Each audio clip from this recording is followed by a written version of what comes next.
షర్మిల రాజకీయ పార్టీ పెట్టబోతున్నారు. ముందుగా అక్కడ ఇదివరకు తెలంగాణలో 10 జిల్లాలు ఉండే. ఇప్పుడు ఆ 10 కాస్త 32, 33 అయినాయి.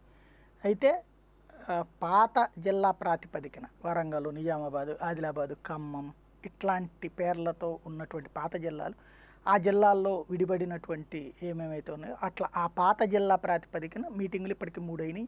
ఇంకొక 7 మీటింగులు కూడా పెట్టిన తర్వాత పార్టీ పెడతారన్నది ఇంతకుముందే చెప్పుకుంది. వాళ్ళ పార్టీ నాయకులు కూడా చెప్పుకొచ్చింది. ఇప్పుడు లేటెస్ట్గా బయటకు వచ్చినటువంటి ఇష్యూ ఏంటంటే ఏప్రిల్ 9న పార్టీ పెట్టబోతున్నారు అన్నటువంటిది. ఇందులో 2 రకాల పేర్లు వినబడుతూ ఉన్నాయి. రాజన్న పేరుతో ఉంటుందనేటువంటిది, వైఎస్ఆర్ కాంగ్రెస్ అని కాకుండా వైఎస్ఆర్ రాజ్యం అనిను, లేకపోతే రాజన్న రాజ్యం అనేది పెడతారన్నటువంటిది. ఏం జరుగుతుందో చూడాల్సి ఉంది. ఇది కీలకమైనటువంటి పరిణామమే. పర్యవసానం ఎలా ఉంటుందనేది కూడా చూడాలి.